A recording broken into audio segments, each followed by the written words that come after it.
মামু, তুমি একটা কেসের পিছনে তুমি এত টাইম ওয়েস্ট করছো কেন? ওদিকে আরো অনেক পেশেন্টস রয়েছে। Everyone needs you. নার্সরা তোমাকে খুঁজছেন পেশেন্টের ফাইল দেখাবে বলে, আর তুমি এই কেবিন থেকে বেরোচ্ছই না। না, আমার না এখন এখান থেকে বেরোনোটা সম্ভব নয়। তুই একবারই ফাইলটা ভালো করে দেখ। ছেলেটার কিন্তু এখনো কোনো জ্ঞান আসেনি, কোনো রকম ট্রিটমেন্টের রেসপন্স করছে না, ইনফ্যাক্ট কোনো ওষুধ সেভাবে কাজ করছে না। একই অবস্থা আরো অনেক পেশেন্টের। মেনি পেশেন্টস আর সিঙ্কিং ইনটু কোমা। তাদেরকে ইগনোর করে তুমি এই সিংহের কথা ভাবছো। কি করে ভাবছো সেটাই তো আমি বুঝতে পারছি না। আমি কাউকে ইগনোর করিনি বাবা, আমি কাউকে ইগনোর করিনি, কোনো পেশেন্টকে ইগনোর করিনি। কার কি মেডিসিন লাগবে, কার কি টেস্টের প্রয়োজন, আমি সব কিছু বলে এসেছি। আমি কাউকে ইগনোর করিনি, কিন্তু আমার পক্ষে এখন এখান থেকে যাওয়াটা সম্ভব নয়। আমার এখানে থাকাটা প্রয়োজন। সেটা হতে পারে না, এটা তোমার প্রয়োজন হতে পারে না। মাকে এখনো খুঁজে পাওয়া যায়নি। ঈশা মিসিং। কোথায় আছে, কি অবস্থায় আছে, আদেও আছে কিচ্ছু বুঝতে পারছি না আমি। আমার মাথা কাজ করছে না মামু। কাউকে খুঁজে পাওয়া যায়নি এখনো পর্যন্ত। আর আমি এই সিংহরাদের ব্যাপারে এত কনসার্ন নই। মৈনাক, তুমি একজন ডক্টর আর রাহুল তোমার পেশেন্ট।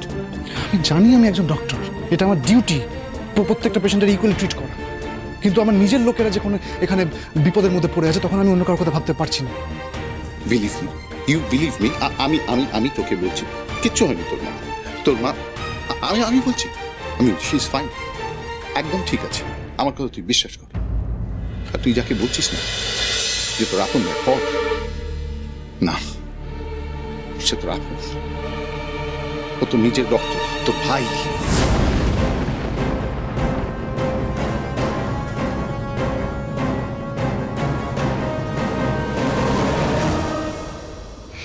আপনি? তার মানে আপনি আমাদের ম্যাম? এক মিনিট, এখানে কি হচ্ছে আমি তো কিছু বুঝতে পারছি না বনি।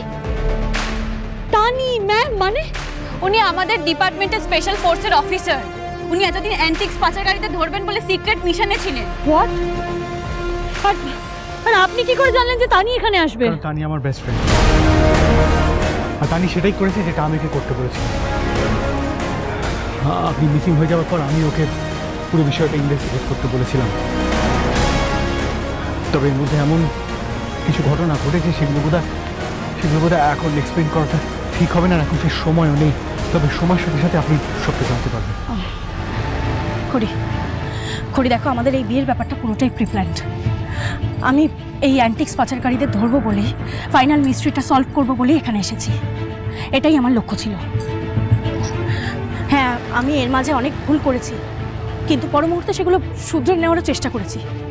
কিছু সময় হয়তো স্বার্থপরের মতন অনেক কাজ করে ফেলেছি, কিন্তু খড়ি প্লিজ এই ভুলগুলো দিয়ে আমায় জাজ করুন।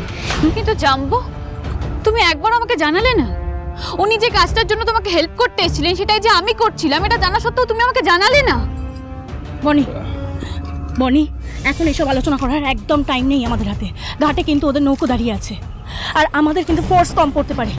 ওদের গ্যাংয়ে প্রচুর লোক, আমাদের যেভাবেই হোক ওদেরকে ধরতেই হবে। আর ঈশা রিদ্ধিকে এখান থেকে বের করতে হবে।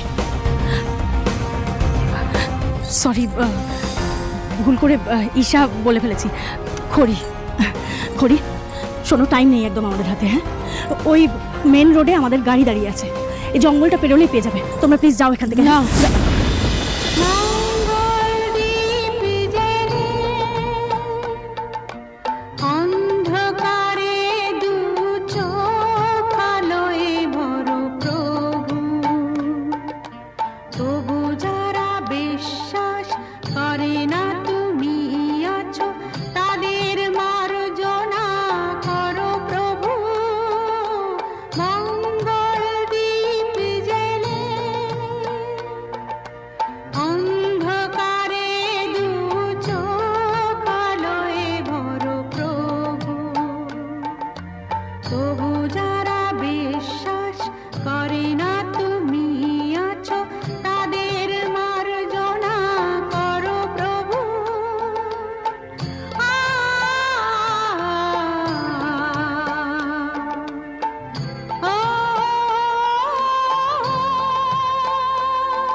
সত্যি কথা বলছি মৈনাক, আজ তোর এই মাও তোর কাছে হাত জোর করে ভিক্ষে চাইছে। মৈনাক, তুই ওকে বাঁচিয়ে দে, তুই ছেলেটাকে বাঁচিয়ে দে।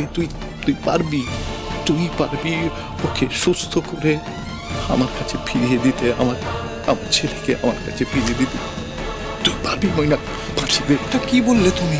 আমি ঠিকই বলছি মৈনাক। রাহুল আর কেউ নয়, রাহুল আমার ছেলে, আমাদের পারমিতার সন্তান রাহুল। তুমি ভাবলে কি করে তানি তোমাকে বনিকে এত বিপদের মধ্যে ফেলে আমরা চলে যাব?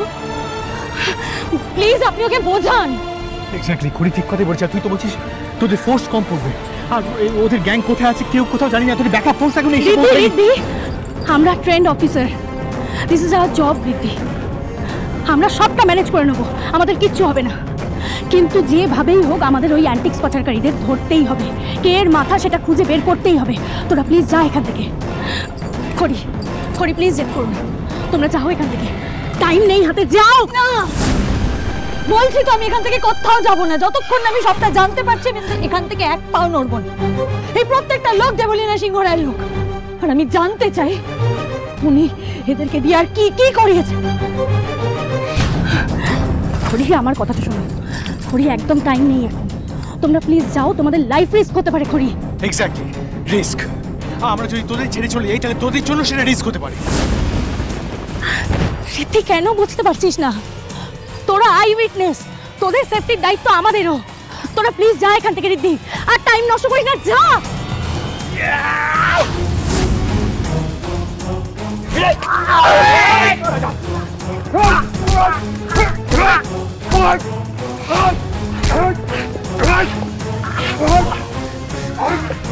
সাহস থাকাটা সবাইকে নিয়ে আয়।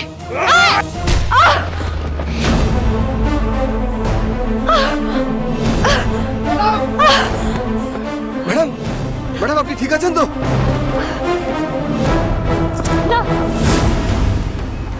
কি হলো, দাঁড়িয়ে গেলেন কেন? না ঋদ্ধিমান বাবু, আমি এখান থেকে চলে যেতে পারি না। ওই লোকগুলোকে আমাকে ধরতেই হবে। ওরা ওরা দেবলীনা সিংহ রায়ের বিরুদ্ধে সবচেয়ে বড় প্রমাণ। ওদেরকে আমি যেতে দিতে পারি না, ওদের ধরতে হবে। কি বলছেন কি আপনি? হ্যাঁ ধরতে হবে, কিন্তু সেটা আমাদের কাজ না, সেটা পুলিশের কাজ। পুলিশ ধরবে, দে আর ডুইং দেয়ার ডিউটি। না, যদি পালিয়ে যায়, যদি পালিয়ে যায় তাহলে সর্বনাশ হয়ে যাবে ঋদ্ধিমান বাবু। আপনি বুঝতে পারছেন না। ওই লোকগুলো সব জানে। আপনার মেজো মা ওই লোকগুলোকে দিয়ে ঠিক কি কি কাজ করিয়েছে, কোথায় কোথায় অ্যান্টিক্স পাচার করিয়েছে, সবটা সবটা সবটা আমায় জানতে হবে। ওরা যদি পালিয়ে যায় তাহলে আমাদের বিশাল বড় বিপদ হয়ে যাবে। আমরা কোনোদিন সত্যিটা জানতে পারবো না। আমার এখানে থাকলে চলবে না, আমাকে যেতে। ওই দাঁড়ান, ফাইনালি পালস রেটটা নর্মাল দেখাচ্ছে। এখন আর অত দুশ্চিন্তার কারণ নেই। Rahul is much better now, অনেক স্টেবল এখন রাহুল। পরম,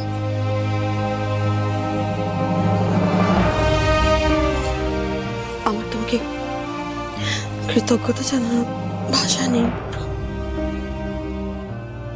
কি তুমি এসব বলছো? কৃতজ্ঞতার জানাতে কেন? প্রশ্ন ওঠে না। দেখো, আমি আমার সন্তানকে সুস্থ করার চেষ্টা করছি, আর বাবা হিসেবে তো এটা আমার কর্তব্য। শুধু তাই নয়, অনেক বছর বাদে যেদিন তোমার সাথে আমার আবার দেখা হয়, তুমি সেদিন আমার সঙ্গে খুব ভালো ব্যবহার করেছো। নিজে আমাকে বাড়ি পৌঁছে দিয়েছো। কি আর কি দেখিও তুমি নিঃশব্দে চলে গিয়েছো, কারণ আমাকে তুমি কোনো অস্বস্তিকর অবস্থায় পড়তে দিতে চাওনি। আর আজ আমাদের রাহুলকে তুমি কতটা যত্ন করে সারিয়ে তুলেছ। আমি তোমার সঙ্গে এত বছর এত অন্যায় করেছি, তাও তুমি আজ আমায় ক্ষমা করে দিলে। পারমিতা, তুমি আমাকে ভালো না বাসতে পারলেও আমি যে তোমাকে ভালোবেসে বিয়ে করেছিলাম, আর তাই তো বরাবর আমি আমার দায়িত্ব কর্তব্যগুলো করে গেছি। আমার মনে না একটা বিশ্বাস ছিল, একটা আশা ছিল, তুমি তোমার ভুল একদিন নিশ্চয়ই বুঝতে পারবে, আর সেদিন তুমি ঠিক আমার কাছে ফিরে আসবে। ভালোবাসলে ধৈর্য ধরে অপেক্ষা করতে হয় যে।